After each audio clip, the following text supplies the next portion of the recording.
这环境。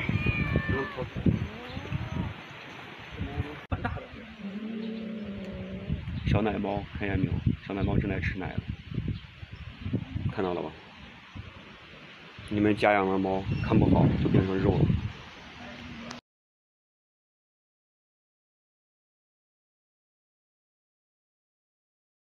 我人手真不够，截止到现在才分出来了，分弄出来才38只，37只，37只。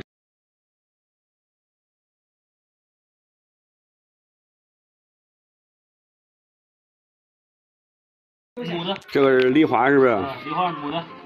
梨花母。嗯，好，多少了？那个这下有叫上。我知道，我这个我很理解啊，因为这我们不是为了表现。好，这都可以，这个可以。慢点推，慢点推。打个疫苗的。你打过疫苗了？打过疫苗讲一下。4都4了。还剩几个呀？3个。剩3个，那后面还有嘞，不用看。哎，它有4个。对了。好，4个猫，不可能，后面还得生。面。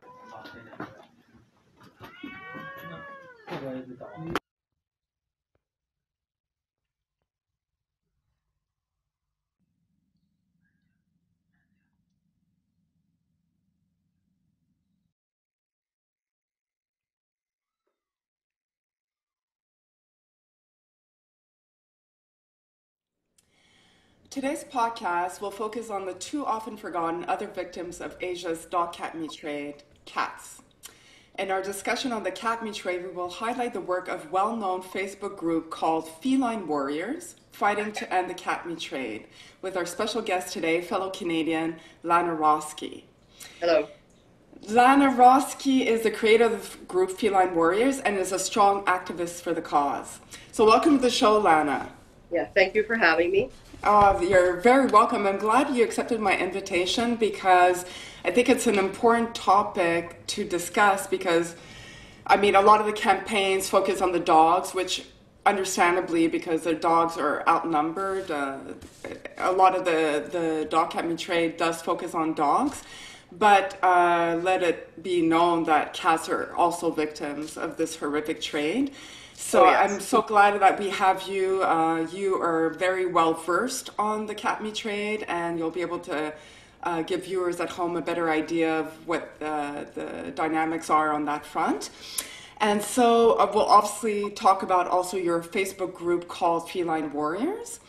And so, but before we delve into those details, I always like to have a little bit of a personal background note on the guests. So if you wouldn't mind telling people at home where were you born and raised, and did you always love animals growing up? And I was born and raised in Regina, Saskatchewan, and yes, I've loved animals as far back as I can remember. I've had pets all my life, and pretty much cats throughout my whole life, so I'm partial to cats, but I love all animals, and I am involved in volunteer organizations here in Regina as well. So, what kind of organizations? Just cat rescue organizations. Right. So we try to, we get the stray cats and we try to find them forever homes and foster homes, and yeah. That's great. And so I guess growing up in Regina, Saskatchewan, your family was also very much passionate about animals, or did you grow up with that notion? Yes, they were. I would say my parents and my family we all loved animals, so. Yes. We all love animals, yeah. Yes. Well, I grew up with a dog. I had a family dog, but I never really bonded with animals until much later in life, and this surprises me. It's almost hard to believe that I used to not see them for the amazing creatures that they are. But, I guess we all have our time, and when I first adopted my first cat, that's when I really bonded. Like, I just discovered how incredible they are. Yeah, and I almost prefer animals to humans. Yeah, me too. Yeah, they're really loving companions. Cats are very smart and they're very wonderful. Oh, and we see, I think you have your own cat in the back right now. Yeah, he wants to be in the show, so. Oh, yes, they love the camera. My cats, Yeah. personally, they love it. So that's Reggie, that's Lana's cat. Yeah, and I have Riley too. He's over there, and I have a cat. I'll get into that later, but I have a cat that I fostered from Vietnam. Oh, my Named God. Scooter, so we can talk about that too. Yes, we will. So what is your first recollection about hearing about the dog-cat meat trade, and what was your initial reaction when you first discovered this? It was about 5 years ago, and I was scrolling through Facebook, and I came across the dog-cat meat trade, and I didn't look closely enough, and I thought they were actually talking about dog and cat food, so I just kept on going, but it kept coming up to me, and so I got onto this group from Billy Gillian Taylor, called Stop the Dog Cat Meat Trade Worldwide. Fantastic activist. She dedicated her life to stopping this. Oh. And I joined that group, and as I researched it more, as just like you as well, I was horrified. I couldn't believe what I was actually seeing. So I knew at that point that I had to speak out about it. So and I've been fighting it ever since. So. Well, that's wonderful. So that was 5 years ago. So like in 2015. And that is a defining year, because I think that's when a lot of the images were flooded on the internet, because, I mean, I correct me if I'm wrong, but I know that Animal Hope and Wellness did a lot of their trips during that year. They started doing rescue missions. And they had like a celebrity campaign. And so I guess word got out, and we were seeing these images. I personally was never on Facebook at the time, so I never heard about this until much later in 2018. But can you take a moment to tell us about Gillian Taylor's, and who was she? Because I'm not familiar. And I know there's a page on Facebook in her memory. So can you give us a little bit of a better idea who she was and what was she doing? Yeah, she started fighting for the dogs and cats about 30 years ago, and she heard about this, and she started the group Stop the Dog Cat Meat Trade Worldwide, which it had about 40,000, it had a lot of members to it. And so I joined that group, and I was doing a lot of writing for the group and a lot of calls to actions, and, you know, doing a lot of the actions to get people involved as well. Right. And then she passed away, and I formed another group at that time too, called Passion for Animals. Yes, and, yes. And then that's what happened there. But she was dedicating her life to fighting that trade. And how long ago was she involved? Like many years ago? Yeah, she started, I think, when she was 12, and she passed away. Yeah. Oh, wow. So we're talking about many, many years ago. Yeah, she heard about it a long time ago when wow. Before all of us, I guess. Yes, yes. And was she from the UK? Manchester, England. Oh, wow. Okay, and she passed away how long ago? I believe it was 2 years ago, yeah. Oh, so it's very recent. Okay. Very recent, yeah. So we owe her a lot. Yes, she is actually, that's why they have that page in her memory. She's actually the one that got the ball rolling, to be honest, I think, with this whole thing, yeah. Mm. She's the... Well, She's the...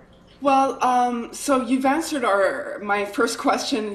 I was wondering when you first got involved actively on the cause. So you were saying about 5 years ago? Yeah, 5 years ago. And okay, so at that point you were doing some writing for Gillian Taylor's page, and also you started your group about Passion for Animals about the same time? Yes, I was about a year after I joined her. I started Passion for Animals, which is dedicated to all animals. Yeah. Yes. It's inclusive. Yeah. And when we say all animals, we're talking about farm animals. We're talking everything. About everything under the sun. Wild animals, farm animals, cats and dogs, everything. Yeah. Yes. Okay. Well, that's great. It's good to be all inclusive. Yeah. So how did you first get involved? So you hear about this dog cat meat trade about 5 years ago, and then you first got involved just on Facebook doing social media activism, I guess? Yeah, I started doing social media activism. I actually created a few petitions myself for the president of China and a few other petitions. and did a lot of calls to actions to celebrities and activists, in, to participate in the calls to actions for that. And this was before Feline Warriors, because we're going to talk about that group later. Okay, so can you give us a bit of some of those highlights? Because call to action, I mean, I've been, we hear about them, like letter campaigns to governments and all that stuff. So do you want to maybe highlight some of the bigger ones that you were involved with? I was involved with to celebrities, like to the president of China. I did one of those, and we had people participating all over. I did a couple of those. And then just some to celebrities to actually get people. With Jillian Taylor, what started was we started the annual protest every year in June around the Yulin Festival time. So every year here we were doing a call to action to get celebrities to attend our protests. And the protest would be held in the UK or? All over the world. It's all over the world. Oh, okay. Yeah. So people could join and okay. Yeah. Because I know that, I think it was in 2015 or 2016, that there was a big protest that was headed in California, in LA. Yes. But that was like my memory of it. So you're saying it's been going on for many years, that they would have an annual protest. I think it's been about 3 or 4 years, and while those were, they were all over the world, like in England, in Los Angeles, Las Vegas, in Regina, Calgary, they were all over the world.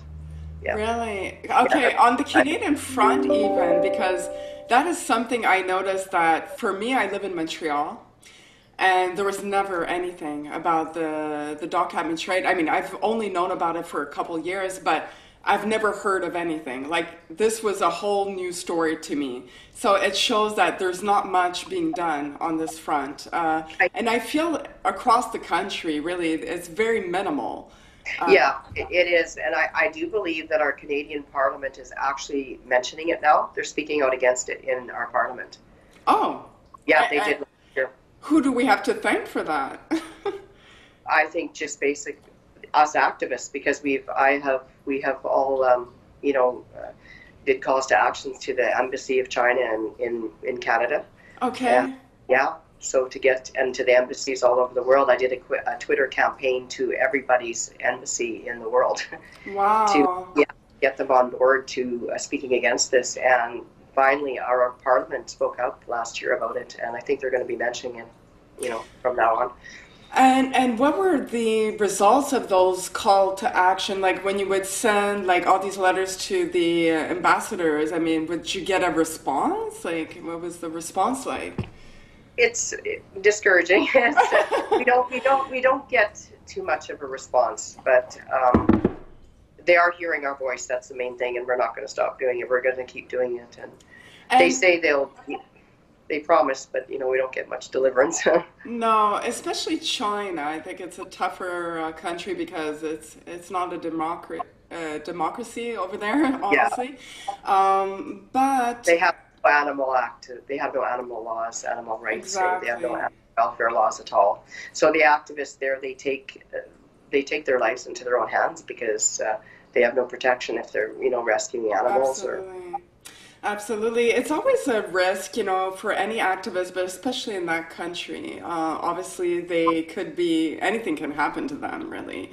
And we've heard stories about people being thrown in jail. And when you're, you're responsible, you're a parent, for example, of a family, you cannot afford to do that. So all Chinese activists, they have our support and our admiration because it takes a lot of courage. Yeah. But so you're saying the response was not great, it was not very favorable, but did you get more of a response from another country? Like you've done many, so China being one and Vietnam. Yeah, we've had glimmers of hope, with Vietnam promising to end the dog cat meat trade in 2023, and there is some Chinese politicians stepping out to see, if they can designate dogs and cats as companion animals Right.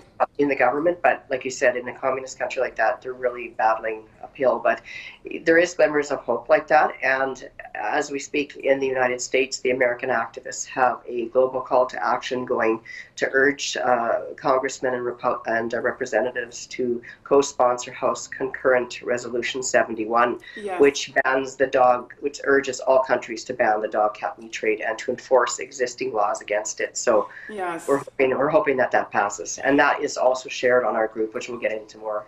Yes. Well, I mean, yes, in 2018, most people know, but HR 6720 was passed, and that was like made it illegal to eat dogs and cats in the Yes. United States. So I was really happy about that. We were all very happy, but it made me realize that why isn't Canada doing the same? And Yeah. that's when I got into a conversation. Actually, I had a podcast with James Chai, who lives in Vancouver. He's well known because he's a dog whisperer, if you will. Like he's an incredible dog trainer. And he started a petition for Canadians to demand that the government ban dog and cat meat because it's not illegal. No, it's not. And there have been instances where we know that dogs and cats are being consumed on Canadian soil. Yes. And one story in particular that troubled me very much because it's happening in Montreal. And unfortunately, the only person that had any proof of this went to the police, and we're talking about maybe 4 or 5 years ago. And she's been kind of silent since because the police did nothing. And as it turns out, even the SPCA, the local SPCA, never returned her calls. It seems like it went dead. And the story goes something like this: like apparently it's a Korean family that does this. They brought the dog cat meat trade in here where they live, and they actually supply an Asian buffet in some part of not Montreal, but in the surrounding area. And it seems they have ties to the mafia, the Korean mafia. So I think that's where the problem lies. And the police were probably paid off, and that's very, very unfortunate. But we're not giving up on that. No. But the petition in Canada, well, it's gathered a little bit of momentum. I certainly tried to promote it over the course of the summer of 2019. And now we have over 100,000, actually close to 150,000 signatures. And so we're supposed to present it. I've been on the call with Humane Canada, which is responsible for bringing about new legislation for animal welfare. And they basically told me it's probably not a priority on the agenda, but they will still propose it. But they said the best thing you can do, Jade, is get your local SPCA to make that request to us because they are our members. So anyone listening at home that's Canadian, please ask your local SPCA to make this a matter of importance. You know, like it has to be prioritized because because we need to clean up our soil before while we're talking exactly. about patients. Exactly. So it should be like a no-brainer in my mind because our economy is not tied to this trade as opposed to Asian countries where there's a lot of money to be made, and it is being made, especially South Korea. It's a big industry. $1 million industry, billion-dollar industry actually in South Korea and China. So anyway, yes, please at home, if you're Canadian, please ask your local SPCA to ask Humane Canada to make this a proposal to Parliament, and hopefully we'll get somewhere with that. Yes, well, we can all hope, right? We have to try. So keep trying. Don't give up. At this point, so you've already told us that you do volunteer work locally, and have you? Now we're talking about annual Yulin protests, and are you still holding those protests in your? Yes, a couple of fellow activists, local activists in Regina that are fighting the dog cat meat trade with me every time around the summer solstice. We have a protest here in Regina, And it's advertised internationally on our group. So if anybody wants to join in, the times and the places are advertised on our group, so you're welcome to come. I would love to come. I feel so lonely every year. Well, we've actually had CBC come out a few times and done a write-up on it. Really? So, yes. Oh, yeah. wow. And we walk the park, and we usually do it when the dog, on the dog walking day, and we have our posters and everything. And yeah, it's internationally advertised, so we advertise all the time. If people are coming through Regina, come join us. And how many, what is like the show up like? I mean, has it increased over the years? It's small, but we still go out anyway. No, for sure. But, like I'm alone personally. I have a friend helping me, but that's about it. And I started doing that. My first year was 2018 when I discovered this. And I was never on social media. And I started a Facebook group in May of 2018, just a month before the festival, and I tried to get people to come, and the first year, surprisingly, a few people showed up. I had no following. No one knew me, right? I was a new face on the scene. Yeah. But my goal was like, I don't care, even if no one shows up, I have to do something. I felt like I cannot sit at home and do nothing, Exactly. That's how I feel too, yeah. Exactly. But how did you manage to get the local radio or the local television station to cover your event? Jackie Solopsky, who is one of the fellow activists here in Regina, she just emailed a lot of the radio stations, a lot of the media, because we wanted to get a lot of coverage. And then a couple of times we went out and did leafletting throughout the city, like we'll drop off flyers here and there, Okay. So just to raise awareness, and yeah, we go to the local markets and we'll hand out flyers and information on the dog cat meat trade. That's great. That's great, yeah. Because I made flyers too, and I put them everywhere. Like I was like hoping to gather some interest, not just interest, but expose the issue. But I guess Montreal is a bigger city, so the news never came. I did call them because I was like, hey, if we could get some coverage, that would be great. But anyways, I guess there are other priorities. And we do in Montreal, I don't know about Regina, but in Montreal, we have a lot of animal activist groups. And every summer, it's there's always like a protest of some kind, a march for animal rights. And so that gets, if any media coverage is done, it's on that because they gather a huge crowd, So then I guess by comparison, my little efforts are not worthy of television. It's worth it just to go, like we'll go out twice, once or twice a year and hand out, flyers on cars and office buildings and businesses and stuff. Yes. Pet stores, and just to get the word out. And what is the response from fellow Canadians? Because now we're touching upon a topic that's important to me, is I feel like very few Canadians are aware, first of all, of this issue. And if they are aware, in the case of me, it's a lot of animal activists that believe, well, this should not be the priority of our cause that we fight for because it's happening over there and we have other animal cruelty issues to look after locally. And well, why as much can't you do both? Like why? Well, exactly. What stops you from doing both? Thank you very much. That's my point. Why can't you do both? Like for me, I fight for all animals, but this to me is the most heinous, horrific torture I've ever seen of animals in my life. So I've made it my priority. Exactly. You can fight for both for overseas. It doesn't matter whether animal cruelty is happening next door or overseas. We have to speak out against it. Thank you, because that's my point. Usually my rebuttal to that is like, okay, so we shouldn't care about starving children in Africa because we have our own poor people here and we should look after them only. My heart is big enough to embrace all causes. That's right. I find too that a lot of people don't know. A lot of Canadians are not even aware of this. And when they do find out, some people don't believe it. And some people think, well, it's too big of an issue. I can't do anything about it. But you can do something about it. You can raise awareness. Yes.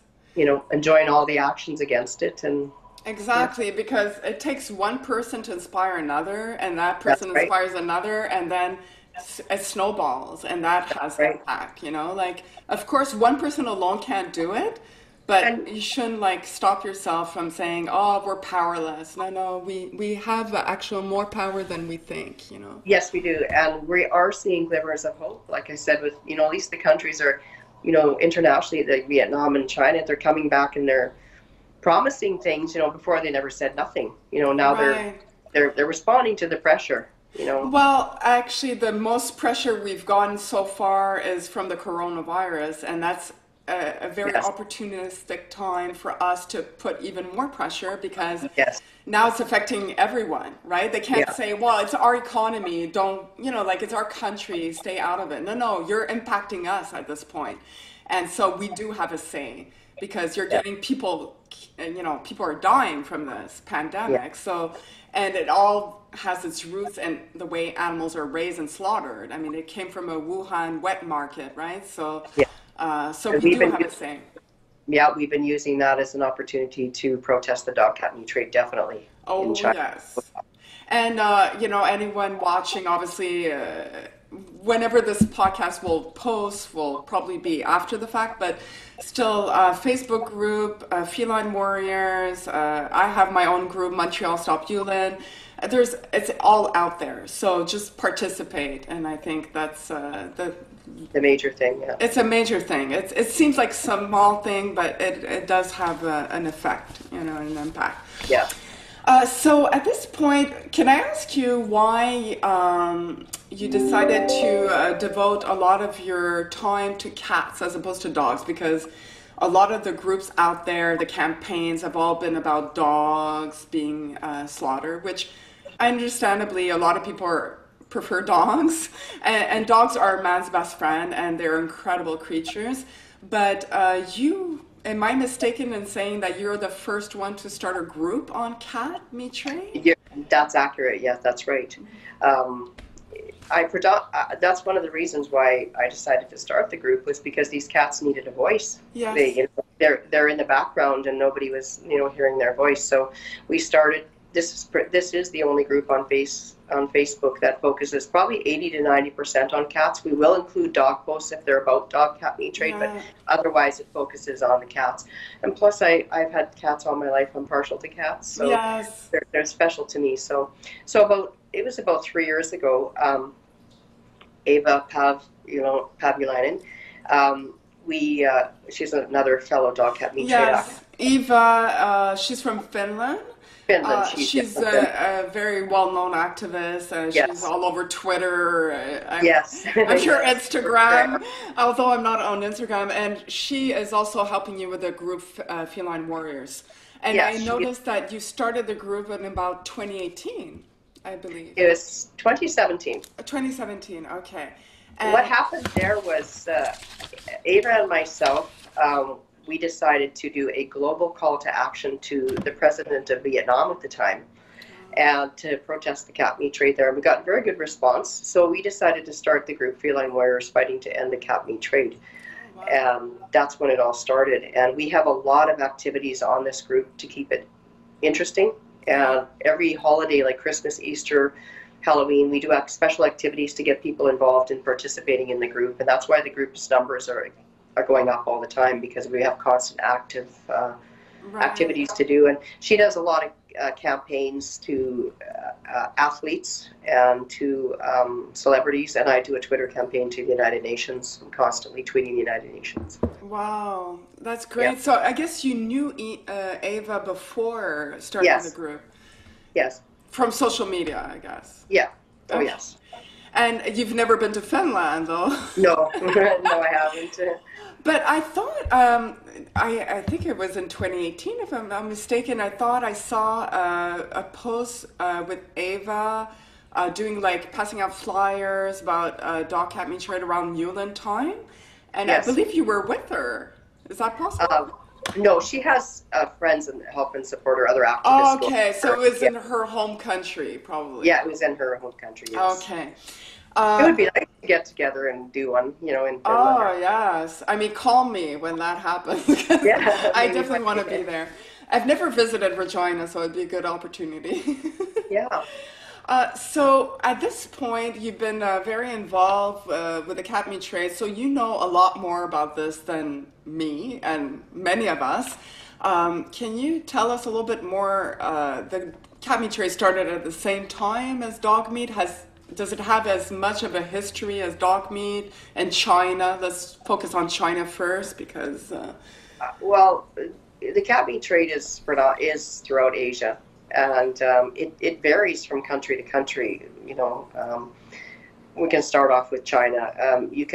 It's all over China. You can get cat meat anywhere, but it's predominantly eaten in the southern provinces of China. Okay. And there's small villagers and farmers that do raise cats for food, unfortunately. But the rest of it is predominantly stolen pets. Yes. Yeah, they're stolen by cat thieves, and they're stolen and they are tortured and slaughtered for their meat as well as fur, and as well as medicines as well. When you cross over to South Korea, it's a little bit different. They're predominantly stray cats, and they are boiled down into a tonic and elixir called Goyangi Soju. The consumer market for that is mainly working class middle-aged women that want to keep their health up. They believe that 𝐂𝐀𝐓𝐒 Soju helps prevent arthritis and other human illnesses as well. So that is really a strong belief there. And then, of course, you cross over to Vietnam, which is one of the major countries that we focus on in Feline Warriors because they have the largest cat meat industry in the world per capita.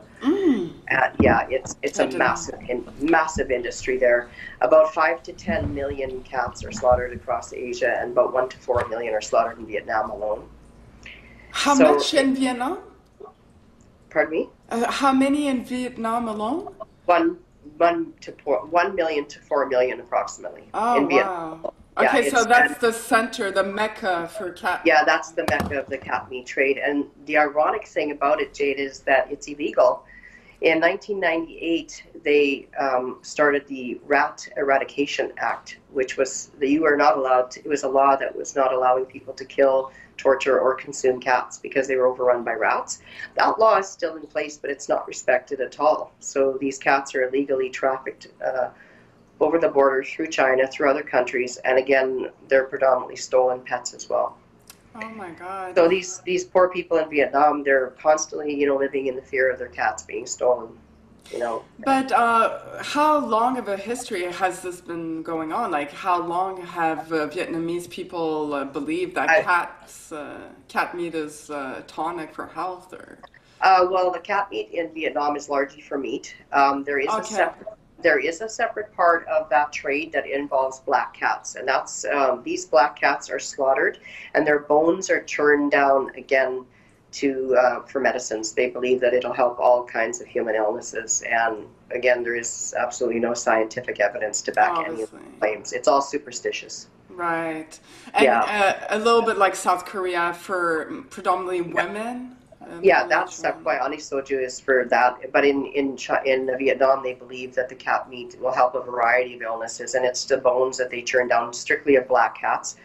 They also have a dish there called Little Tiger, which is a cat meat soup, and they believe it gives them good luck to eat the cat meat soup. So it's, And it's the way go ahead. The way that they are slaughtered and tortured is similar to the dogs, with similar disturbing beliefs that the longer they are tortured, the better the quality of meat, the better it tastes. It gives them warmth in the winter and coolness in the summer and virility, and also good luck. They are dismembered alive, skinned alive, boiled alive, and blowtorched alive. And in the cat's case, a lot of them are drowned. Oh my God. Well, I guess it's the same gruesome treatment for both, but it's very disturbing when you hear that, because I guess it's what about Vietnam? Like, do they have animal welfare laws as far as you know? I mean, No. they made it illegal. They have laws, but they don't enforce their own laws. They don't enforce them. Yeah, they don't enforce them, which is very bizarre to me. But it's a bit like South Korea, because South Korea, basically, they do have laws in place. They have animal protection acts, but it's not enforced, and that's the big problem, because of their mythical beliefs that torture dog meat, I mean, dog and cat meat, I guess. But the dog meat is much more popular in South Korea for men. I mean, this is something that is actually a tradition. It's like people would gather around the tables. It's like a passing to adulthood, like the young, you know, adolescent man will come and eat dog meat, and then they go out to, you know, God knows. It's part of their lifestyle. And it is a lot of the belief that the more tortured the animal, the better the meat will be, and the more virtuous the meat will be. Some of the videos that come out from this trade are horrifying to watch. I just, you know, you can only stand watching them for 10 seconds, and I just can't stand. I can't imagine being there. No, and a lot of these groups that are going in to try to rescue, I've had podcasts with them, and I always wonder, how do you deal with the psychological trauma that this? One of the things on Feline Warriors is we like to know that we're support to those activists that are on the ground there too. That, you know, they're getting international support from our group. Yes. You know, that the people that rescue the cats, and they're in Vietnam. There is an organization called Vietnam Cat Welfare.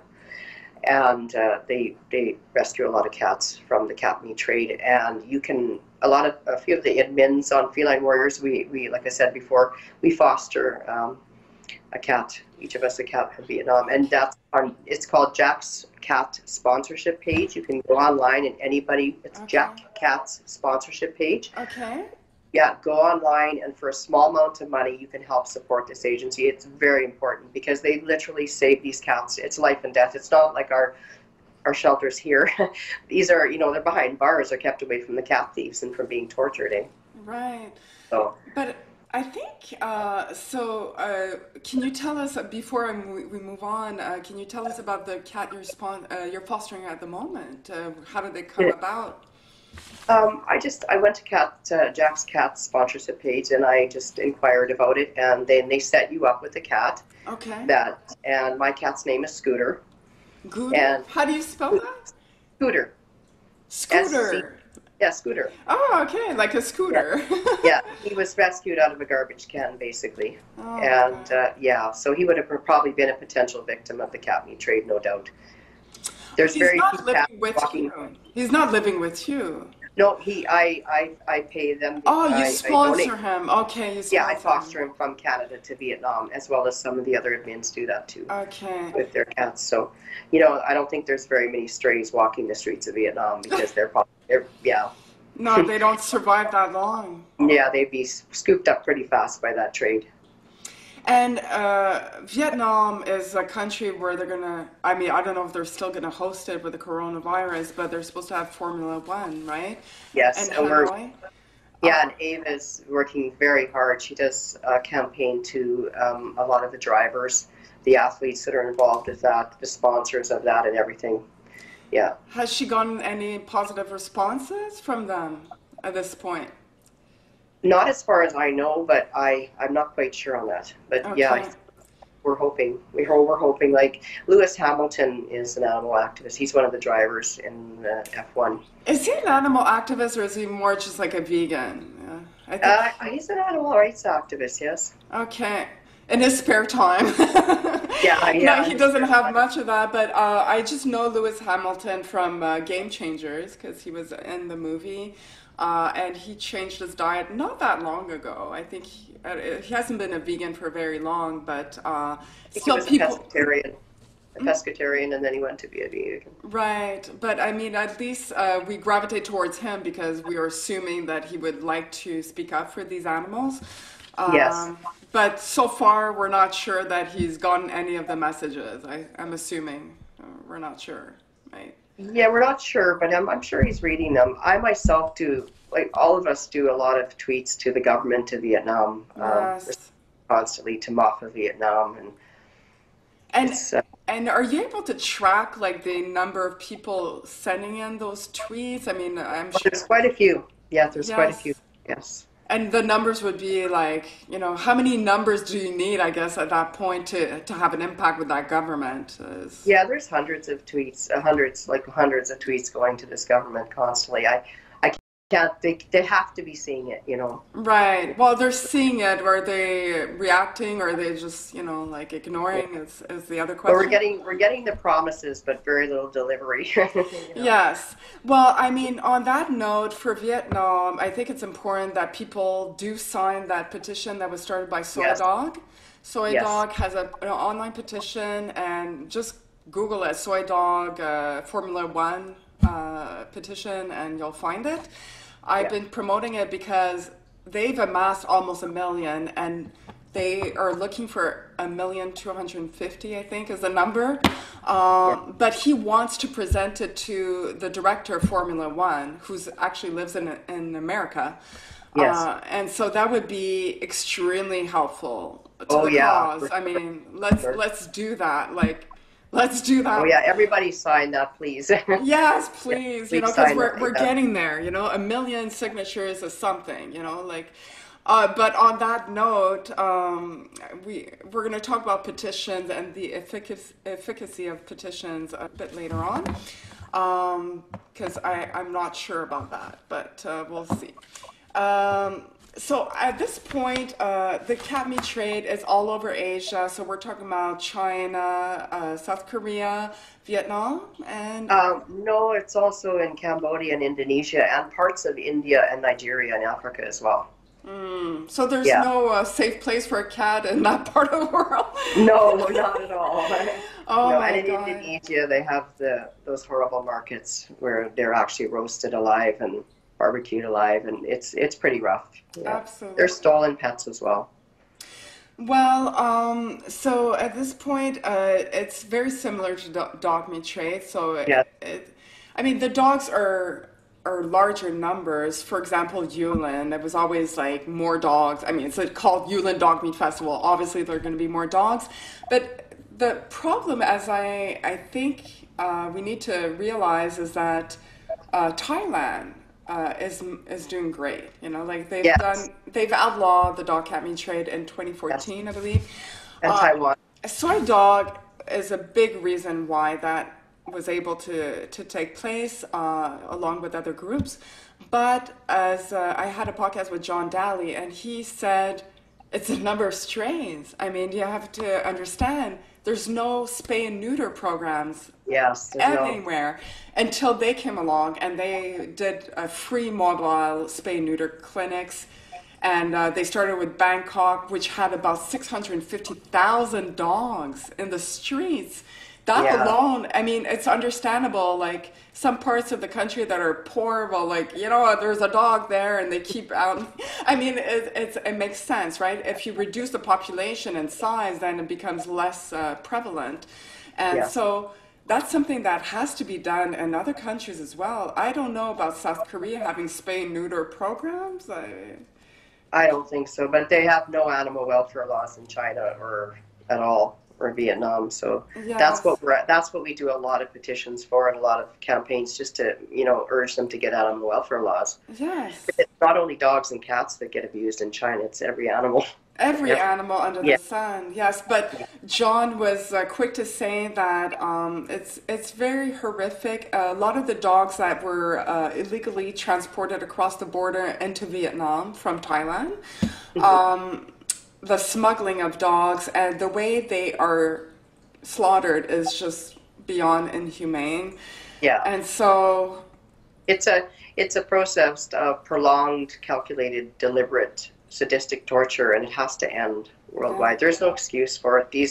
These reasons they're doing it are completely unscientific. There's no scientific validity to any of it. And even if there was, like, ethically speaking, like, even if something promises you the best health in the world, if it's done that way, then you should not be doing it, right?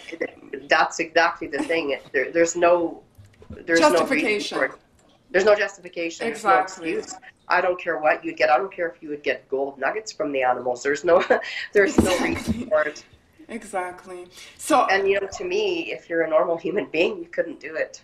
You couldn't be involved in that. That's getting into another area. But yes, I agree. So now that we're speaking about this and how widespread it is and how horrific it is, are you hopeful that we'll be able to put an end to this trade eventually, or? I believe maybe eventually, like I said, we are seeing responses back. Maybe it's just to keep us quiet, I don't know, but we're seeing responses back and promises and more rescue organizations, more people knowing all over the world. Like 5 years ago, people didn't know about Yulin. Yes. You know, now they know about Yulin. And we're getting more and more people in, you know, fighting this trade because of the awareness. So things are improving. And there's more rescue organizations, like in China, there's Plush Bears Shelter. Yes. She's a young activist who does phenomenal work and is totally dedicated to rescuing these dogs and cats, as well as soy dogs, and as well as Humane Society International. They all rescue. Right. So I think a lot of my guests, previous guests on the podcast, have all mentioned that it's a lot of the older generation that is keeping that trade alive. Because they have the old school beliefs that, you know, dog meat is good for you and it's a tonic. Whereas the younger generation, they're much more plugged into Western culture, Western, the idea that dogs and cats are actually pets in most of the world. I mean, we can say the West for sure. Dogs and cats are not food. And they were never really meant to be food. Historically speaking, dogs come from wolves. And the only reason why they were domesticated by man was really to help them in hunting and herding. It was never meant to be on someone's dinner plate. So I think that's the difference between, for me as a vegan animal activist, where I see the difference is that, you know, okay, farm animals is terrible. The treatment of farm animals, for sure, undeniably, it makes me cringe just as much. Yes, me too. But, well, thank you, yes. But the difference is, this has been the case for thousands of years. These animals were bred into existence. In China, the ironic thing about it is that cats were deified, first of all, in China, even before Egypt. Oh, and now, they were respected very highly in China, and now it's turned around where they're on the dinner plate thousands of years later. But it started in China, where they worshipped cats. And what do you think was the catalyst to make that change? Like, it's quite a 180 degree. Yeah, well, it's been thousands of years, but poverty, different rulers at the time, you know. And that's a good point, because I've spoken to other, you know, experts. Peter J. Lee, who is on HSI's board. I mean, he is very well versed in the economy, the political climate in China, and he says a lot of it came about when there was like droughts and like food shortages. And obviously at that point, you would eat what you could, but it was never meant to be on someone's dinner plate. So dogs and cats, and they were bred as they were domesticated as pets as far back as time goes. Exactly. You know? Exactly. Yeah, the two of them, yes. And cats also, they would help people on ships, you know, they would eat the rodents, you know, they would take care of a lot of that stuff, so. Cats are now in a lot of nursing homes, and they're very comforting. They walk around the nursing homes. Every nursing home here has a cat. Oh, really? Yeah. And they in give Regina? They give a lot of comfort to the residents, and service animals. Like they help the residents, and it's nice. I can appreciate that, because I know for me, ever since I adopted my cats, it's made such a difference in my life. It just brings a lot of calmness and positivity and positive energy.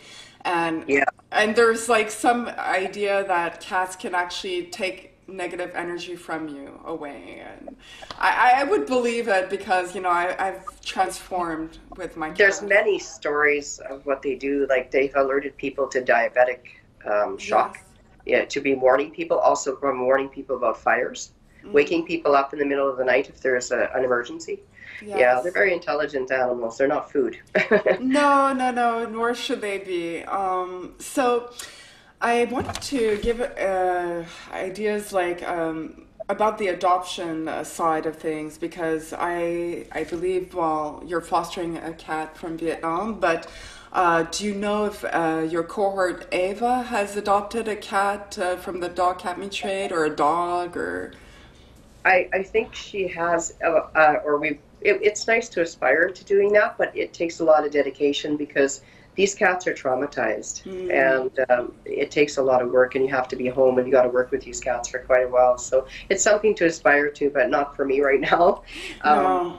In the future, maybe, it would be something to consider. Well, when I first discovered the cause, of course, you're looking for ways you can help, right?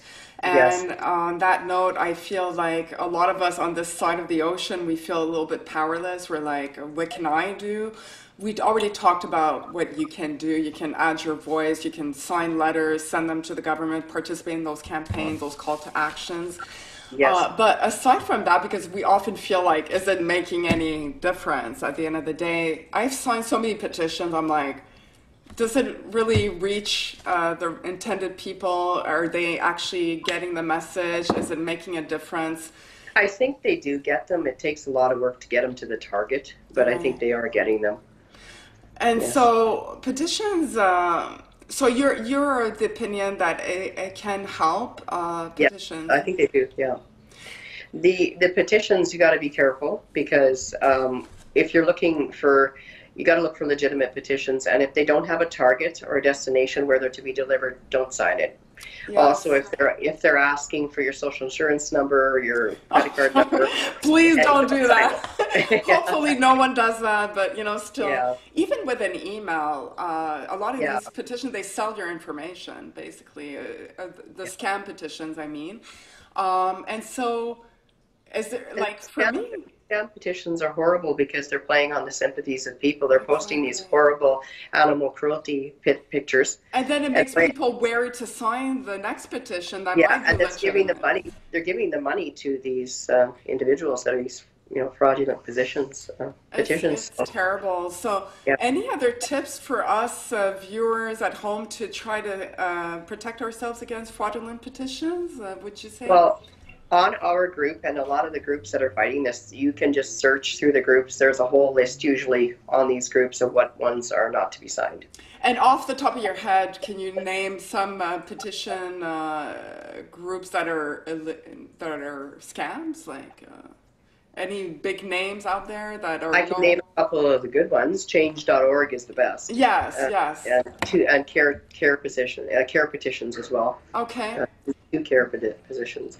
I've recently gotten some from Animal Victory. I don't know if that's a legitimate site. I know SOS Box is one. Lady Freethinker is another one that I'm skeptical of. Oh, actually, Lady Freethinker, I know someone that knows her very well, and she's legitimate, very legitimate. She's actually donated a lot of money to the cause, and so it is good. There's a whole list of them. Like, it's hard to off the top of my head, but if you go online and just Google it or search it on these groups. Yes. There's usually posts, like lots of posts saying don't sign here, don't sign here. Yeah, so look out for those. Yeah, definitely. And so, okay, so I wanted to touch upon the name of the podcast is Stop Yulin, which had a lot of people a bit confused at the beginning because I started inviting guests and they were like, but we're in South Korea, we're not. But I'm like, no, Stop Yulin for me is just symbolic. Yulin Dog Meat Festival is symbolic of animal cruelty. And so the podcast really aims to cover all sorts of animal cruelty issues and animal welfare topics, not just the Yulin Dog Meat Festival. But Yulin is just the tip of the iceberg. Exactly. Like, when people hear about this, they hear about this festival, think, oh my gosh, well, that's only the tip of a multi-million-dollar industry that tortures 15 to 20 million dogs a year and about 5 to 10 million cats a year. We have to attack it at the grassroots, at the ground roots. We've got to go, not just at the Yulin Festival. Right. But on that topic, Yulin for me was my starting point. That's the first time I heard about it, right? So it revealed a lot more, but at the beginning it was just about the Yulin Dog Meat Festival. And I've spoken to many guests, and they've all confirmed the same thing. So we can take it for a fact that it has diminished in size, attendance, and in the number of slaughtered dogs and cats since its inception of 2009, 2010. So the festival is not an old age tradition as some people would think. And I really believe that's a result of all the voices speaking out. See, there's some results of our actions. Yes. You know, the pressure that they're getting internationally. Exactly. Yeah, because it was 10,000. I think it's down quite a few thousand. Yes, last check, I've spoken to John Sessa, Dr. John Sessa, who works for the Vanderpump Dog Foundation, and he's a good person to talk to because he goes there every 5 weeks. Every Yulin he is there, and he said he was there in 2019, and he says that the festival went from 10 days to now only 2 days. And 2 days? Are you sure? Because I remember they were still posting things about it within a week. It's down to 2-3 days that the festival is actually happening and hosted in Yulin.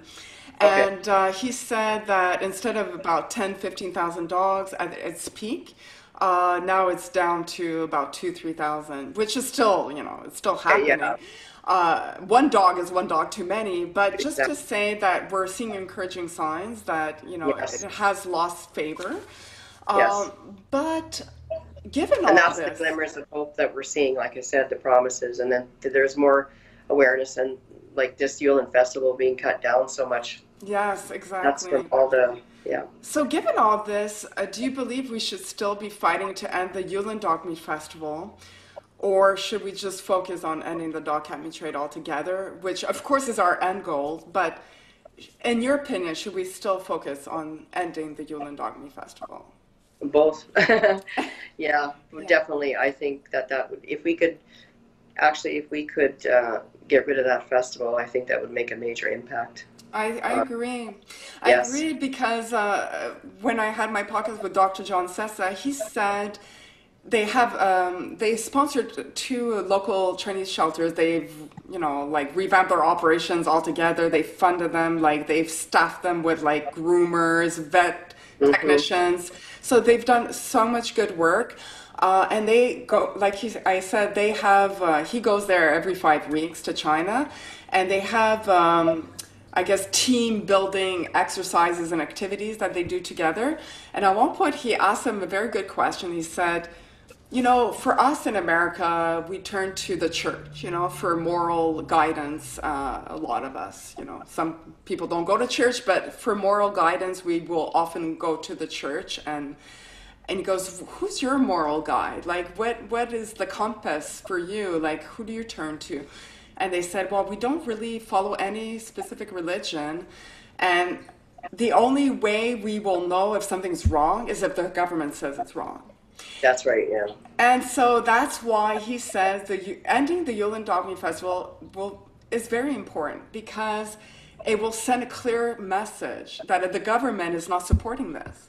And if the government is not supporting this, it will lose favor in the public's eye, because the population over there is very reliant on the government. And, what they say is what the rule of the land is, And so they do not support this. It would really help. So, unfortunately, there was a petition to the Yulin mayor, and he didn't bother with millions of signatures. I know. I think it was Duo Project that amassed almost 11 million signatures. And he didn't even respond to it. So. No, they did not respond because, unfortunately, the Yulin Dog Meat Festival at that time was still drawing in a lot of tourists. It was drawing a lot of money in an area that, is pretty much void of any economic activity. I mean, they do have other economic activities, but it would draw in a lot of tourists, like I said, and it would be beneficial to them from a financial standpoint. But it is diminishing, so we can take a little bit of hope in that. That's a glimmer of hope, as well as the Chinese politicians, a few of them now speaking out for wanting to get dogs and cats registered as companion animals again. So yes, And would you say on that front, what are the main groups trying to enact legislation in China, as far as you know? Like, I guess our hope is like some politicians are younger and younger, and it's getting. Well, there's only one. Well, I know there's one right now that he's really. I think his name is 𝐂𝐀𝐓𝐒. Genlin. Genlin, Yeah. is it World Dog Alliance, right? Yeah, and he's. And then in Vietnam, I think it was the city of Hanoi that wants to. They've promised to get rid of it by 2023 or whatever. So we're seeing responses to the pressure, and that's hope. And Right. So World Dog Alliance, yes, you can follow. I don't know if they have a Facebook page. They do, but a lot of the information is on the website more, so people can turn to that and definitely support that, because he's actually from Shanghai. The man that started that, his name's not Genlin, but that's his nickname.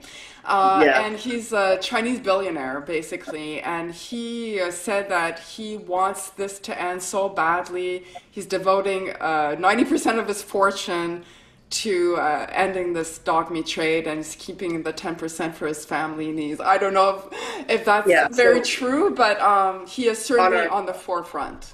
Yeah, we're trying to get them to, get cats included in that category too of companion animals. Yes, because World Dog Alliance, I guess the focus on dogs, but inevitably, if they do put a ban on dogs, we're assuming they're going to include cats. We're hoping that's what happens, yes. Here's hoping. So at this point, I think, is there something else you want to add to... I just would like people, when they're, to come on board and join Feline Warriors, and also to, support Vietnam cat welfare in Vietnam. They do a lot of good work to help those cats that are, victimized by that trade, and as well as, adopt a cat too. Or not adopt it, foster a cat with... yes, with Jack's Cat Sponsorship, which is a page on Facebook? Yes, you can go on Facebook. Okay. Yeah. And any other groups, like nonprofits, that are more focused on ending the cat meat trade, as far as you know?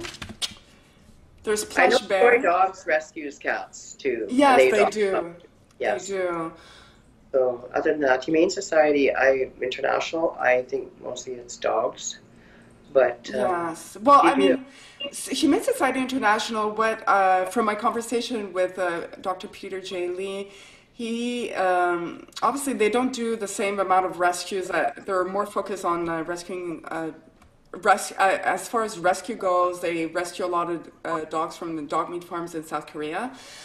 They used to be a little bit more active on Chinese, but they're there to support the local activists, because China is not South Korea, and China is very hard for a foreign operation to come in there and try to dictate, what goes on. So it's better for them to support those groups, those Chinese groups that are already in place. And also, it's not just the dog cat meat trade. These activists are speaking about animal cruelty in general. Like, if you go down the streets of China, it's not uncommon to see people dragging their dogs behind their cars. It's horrific. Yeah. I've seen it. Yes, I've seen that. Yeah, eating their pets, dragging their car, torturing their animals, and so that's what we're wanting is animal welfare laws. Exactly.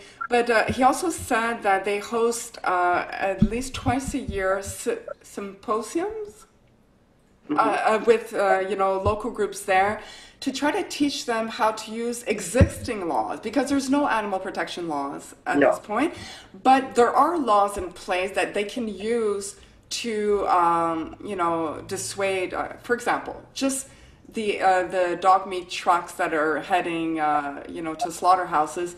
If the dog driver does not have the proper permits, those dogs were not properly papered. I mean, those are laws that you can use to say you don't have the right to have these dogs, and that's how a lot of the groups rescue dogs heading to slaughterhouses. Also, there is a law against protection for minors, and he says anytime a dog is, and it happens apparently too often, in public streets, a dog is killed in front of children, you could use that as a law to say, well, this is cruelty, it's exposing the child to cruelty, they should not be seeing this. And so, I mean, this sounds benign, but it actually can, you know, work in the meantime before we actually have animal welfare laws instilled in that country. And they obviously help promote to the government, you know, they always have those proposals to instill those animal protection acts. And actually, Riley just wanted to say something, that he doesn't want to see his friends in Asia hurt anymore. Here's my kitty, he joined us. Oh, Wiley, yeah. Is that? He doesn't want to see the videos anymore. Oh, I agree, Wiley. We are trying Riley. So hard. Riley, R-I-L-E-Y. Oh, Riley. Yeah. I like that even more. He has posts. He likes selfies. He's got posts on our Feline Warriors. But yeah, that's his message to Asia. I think, isn't he in the main picture on your Facebook group? Is that Riley? No, and he's on there though, but he's not the main one. He's a famous cat now. Yeah, we did a call to action called "We Are Not Food," and we had people sending us their cat pictures from all over the world. We got thousands of cat pictures, and we posted, "My name is whatever the cat's name is, and I'm not food." And then we all sent that in an email to the president of Vietnam. Oh wow! I should have known about this. How long ago was that? We've done 2 of them now. Yeah, we do and if you know, when Easter's coming up or all the holidays, we try to do something like that to get people involved. Oh wow! Okay, well I'll look out for it because I have 2 beautiful cats at home, so I'm sure they would love to. And there's a whole bunch of activities in the announcements section of our group that you can go into and do if people are new members joining.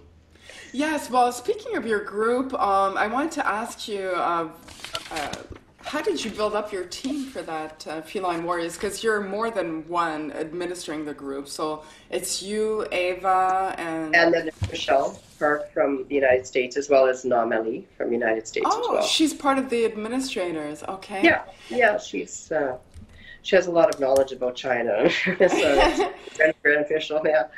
Right, and how did you build up that team? Just being on social media and getting people that were dedicated and interested in helping out, because it's very hard as the groups get larger to have the administrators. You need, as you know, with your own, I'm an admin on your group too, I think. Yes, well, that's right, you know, and it demands a lot of time and you know, just I took a 1-week vacation and I was not able to, you know, administer the group on a daily basis. So it helps to have more than one person, for sure. Yeah.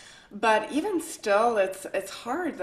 Sometimes we try to keep, and to try to keep it. The reason why it's growing in numbers is that we are, well, for starters, it's the only group dedicated to the cats, so that brings people in. But also that we try to keep things up to date, like, you know, current information. Information, That's important too, and it's really hard to keep up to date sometimes because you hear all sorts of stories, and frankly, I'm a full-time worker. You know, I have a full-time job, and I do local activism here with some groups. I have the podcast, so I mean, there's not enough time in the day, right? And also, I have my family. You know, at the end of the day, so you have to try to find a balance. And yes, it's important to grow the group, but also you should try to balance your activities so that you give enough time and devotion to other aspects, you know. So, I mean, it's like you volunteer in shelters. That's important too, and it cannot be, it's not negligible, you know, that help, you know, it's important. I volunteer for HSI with the dogs that they rescue from dog meat farms. I've only done that for the last year. But you know, there's not enough time in a day. Like I said, that's exactly. Oh my Lord!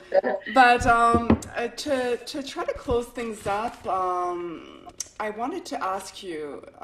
You've been at this for quite some time at this point, so 5 years dedicated just for that. I'm sure you were doing other activities for animals before, but for this cause that is pretty tremendous. Has this mission, in your opinion, changed your perception in relationship to all animals? And if so, I mean, not just to dogs and cats is what I'm trying to say.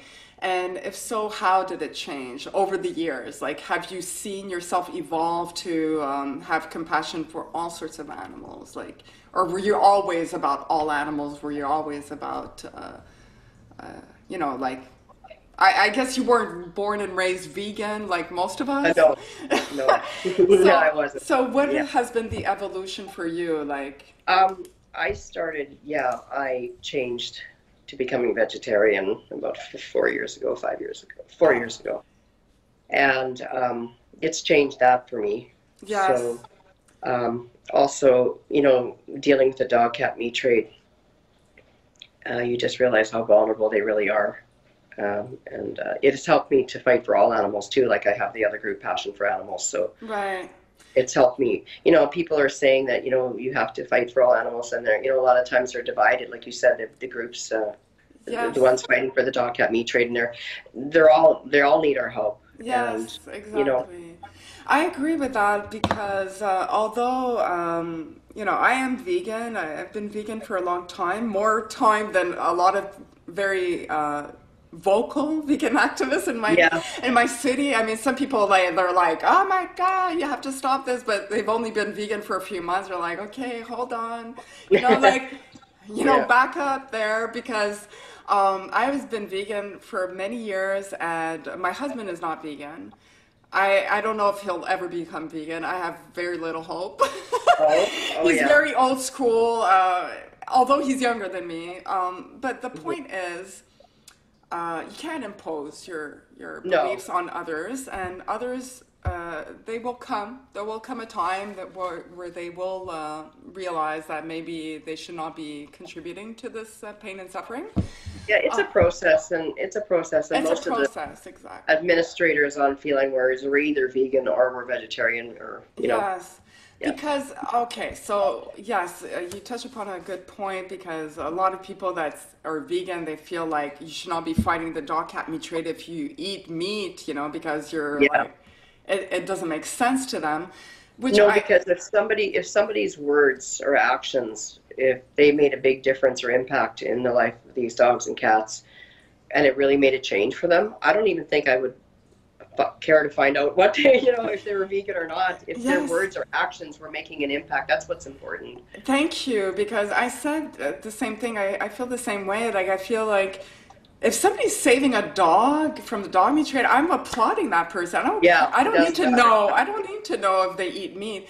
Yeah. I mean, yes, if you know that person personally and you can try to maybe enlighten them as to the fact that farm animals are extremely abused and victims of cruelty, but there's a time and place for that. We can all, don't you think that that meat eater that's fighting the dog-cat meat trade would be a lot more open-minded to hearing you if you come to him with respect and knowledge and information, instead of bashing him and saying, you don't have the right, you know, like, shame on you. I mean, that's not going to help. And at the end of the day, they're all animals. They all need our help. That's right. And one voice for the cause, the dog-cat meat trade, well, that's great. If that's what you want to do, and I'm going to support you. If you're fighting for pigs, I'm going to support you. We should all unite our efforts. And see, they got to realize that in Korea, they're livestock. You know, they're dogs and cats, so that's like the same thing here. And actually, John Daly of Soy Dog corrected me when I said they're the same. They're like, no, they're not the same. They're even worsely treated because of this mythical belief that the more tortured, you know, the dog, the better the meat.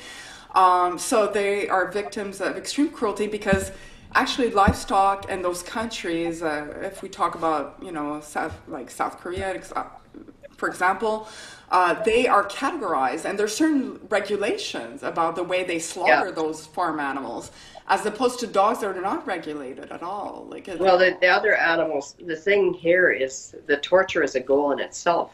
Yes. It's not like here where they're just putting him through to get money, you know, they're putting through them the factory as fast as possible. Yes. They're not planning on torturing the cow for hours and days. Exactly. Whereas in this trade, they try to torture it on purpose to get the better tasting meat. Exactly. And as opposed to us, they like their meat tough. You know, Yeah. like here our palate, well, I mean, I don't have that palate, but people would say the more tender, the better, the meat.